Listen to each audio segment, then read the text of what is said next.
Okay, so amniocentesis. So I did have an amniocentesis done around, I think it was 16 weeks. There were 16 weeks. I had a complete amniocentesis with a complete workup to know if there was any genetic abnormalities with their genes or anything like that, or anything else going on. So I got that done, and it came back positive that they were carrying that gene. So we're given the choice. Do you want to keep them or do you want to have an abortion? Of course, we chose to keep them.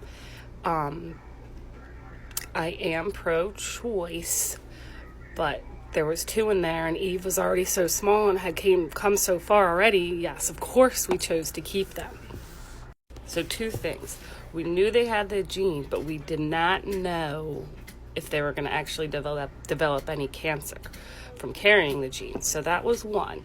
So we were hopeful on that. The second one was I didn't know all the treatment they were going to have to go through if they did develop this cancer, which is probably a good thing because I would have to carry them for my entire pregnancy, knowing like I didn't know that they would have to get chemotherapy. I thought they were just going to get like laser treatment on the tumors and everything would be okay if the tumors developed.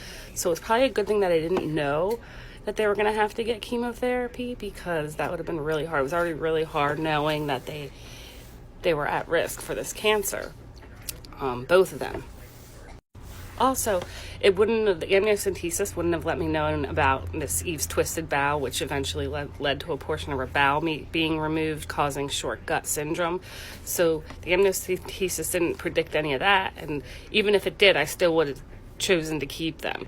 So it didn't predict that. It didn't predict the hearing loss that she now has, which was caused by the septic shock that she went into from the twisted bowel, and all the other medical issues that she has going on besides just the cancer right now. That wouldn't have been predicted, and still my choice would have been the same, to keep the both of them, and I think give them an opportunity at life.